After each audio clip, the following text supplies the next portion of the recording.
ಎಲ್ಲರಿಗೂ ಶುಭೋದಯ.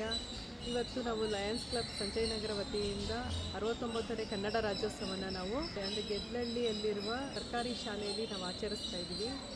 ಎಲ್ಲ ಪ್ರೈವೇಟ್ ಸ್ಕೂಲಲ್ಲಿ ಏನಂತಂದರೆ ಎಲ್ಲ ರಜೆ ಕೊಟ್ಬಿಟ್ಟು ಆರಾಮಾಗಿರ್ತಾರೆ. ಬಟ್ ನಮ್ಮ ಸರ್ಕಾರಿ ಶಾಲೆಯಲ್ಲಿ ನೋಡಿ ಮಕ್ಕಳಿಗೆ ಕನ್ನಡದ ಬಗ್ಗೆ ವಿಶೇಷ ಮಾಹಿತಿಗಳನ್ನ ತಿಳಿಸ್ಕೊಡ್ತಾ ಟೀಚರ್ಸ್ಗಳಾಗಲಿ ಯಾರೇ ಆಗಲಿ ನಮ್ಮ ಕಡೆಯಿಂದನೂ ಮಾಹಿತಿಗಳು ತಿಳಿಸ್ಕೊಡ್ತಾ ಅವ್ರಿಗೆ ಕನ್ನಡ ಆಚರಣೆ ಬಗ್ಗೆ ವಿಶೇಷತೆನೆಲ್ಲ ಹೇಳಿಕೊಟ್ಕೊಂಡು ಆಚರಿಸ್ತಾ ಇದ್ದೀವಿ.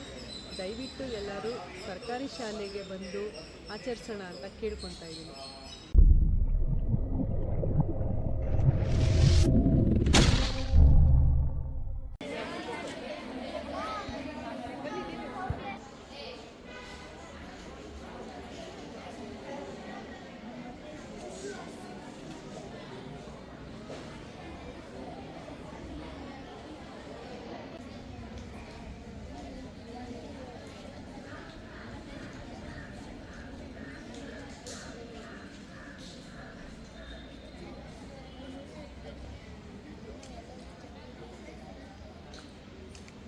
ಹೆಂಗೆ ತಗೊಳ್ಳಿಲ್ಲ ಹೋಗ್ಬೇಕಲ್ಲ ಕೈ ಕೈ ಮೇಲೆ ಮಾಡಿಯಲ್ಲ.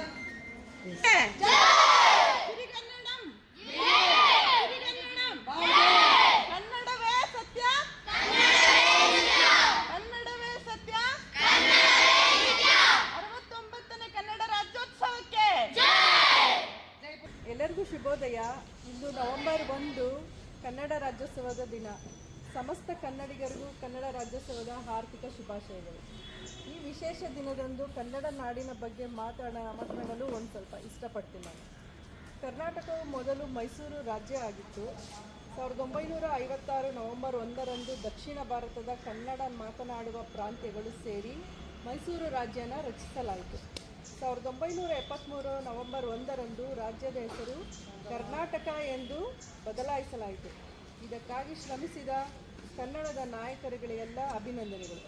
ನಮ್ಮ ಭಾಷೆ ಸಂಸ್ಕೃತಿನ ಉಳಿಸ್ಕೊಳ್ಳೋದೆಲ್ಲ ನಮ್ಮ ಜವಾಬ್ದಾರಿ ಅಂತ ಹೇಳ್ತಾ, ಸಿರಿಗನ್ನಡಂ ಗೆಲ್ಗೆ, ಸಿರಿಗನ್ನಡಂ ಬಾಳ್ಗೆ, ಕನ್ನಡವೇ ಸತ್ಯ, ಕನ್ನಡವೇ ನಿತ್ಯ ಅಂತ ಹೇಳಿ ನಾನು ಈ ಪುಟ್ಟ ಭಾಷಣನ ಮುಗಿಸ್ತಾ ಇದ್ದೀನಿ. ಧನ್ಯವಾದಗಳು.